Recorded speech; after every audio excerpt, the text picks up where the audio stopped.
অবশেষে প্রতিশ্রুতি পূরণ সাংসদের। চোপড়ায় নিহত শিশুর পরিবারকে সাহায্য, 50,000 টাকার সাহায্য সাংসদ রাজু বিস্তার।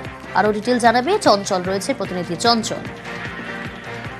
তোমাকে জানিয়ে রাখি যে গত 2 জানুয়ারি রাজু বিস্তার মাঝারি এলাকায় এক অনুষ্ঠানে উপস্থিত হন এবং সেই অনুষ্ঠানে উপস্থিত হওয়ার পরেই যখন নিহত যে 4 শিশুর পরিবার রয়েছে, যেটা চেতনাগঞ্জ এলাকায় বিএসএফ এর নালায় পড়ে 4 শিশুর মৃত্যু হয়েছিল বাঁচতে পারার পরে, সেই ঘটনার পরে কিন্তু সাংসদ এবং রাজ্যপাল কিন্তু ওই পরিবারগুলোকে আর্থিক সাহায্যের ঘোষণা করেছিল।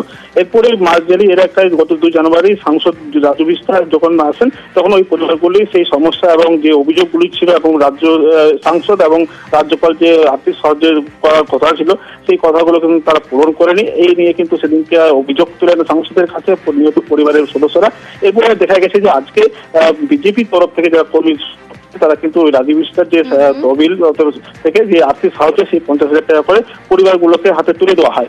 যদিও পরিবারগুলো টাকা পেয়ে খুশি হলেও কিন্তু তারা বিচার এখনো পাননি, এমনকি রাজ্যপালের যে দেওয়া যে প্রতিশ্রুতি, সেই প্রতিশ্রুতিও পূরণ হয়নি।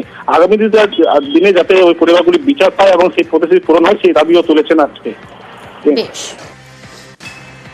টাকা তো দিল, সেটা তো আমি বলছি, টাকা দিয়ে কি হবে? যদি একটা কোনো বিচার ব্যবস্থা না হয় তাহলে কি হবে? আমার 4টা শিশু মারা গেছে, একটা 12 বছর হয়ে গেল, একটা 8 বছর, 8.5 বছর বয়স। যদি বিচার ব্যবস্থা না হয় তাহলে কি হবে? টাকা দিয়ে কি শান্তি করতে পারে? যারাই দোষী আছে তাদের ব্যবস্থা হোক, আমি ওইটাই বলবো। এমপি সাহেব কথা দিয়ে কথা রাখলো, আমার 50,000 টাকা পেয়েছি। ছেলেগুলোর থাকলে তো খুশি তো হতাম। টাকা দিয়ে কি খুশি হয় আমরা? রাজ্যপালের টাকাটা দাবি রয়েছে, 1 লাখ টাকা করে দিতে চাইছিল, ওইগুলো টাকা আমি এখনো পাইনি। আর একটা করে চাকরি দেওয়ার কথা, ওগুলোও নি পাই। আমার মেয়ে পড়ালেখা শেখার জন্য মাসে মাসে 5,000 টাকা করে দিতে চাইছিল, ওগুলো পাই, আমি পেলাম না। রাজ্যপালকে জানাবেন বিষয়টা? হ্যাঁ, জানাবো।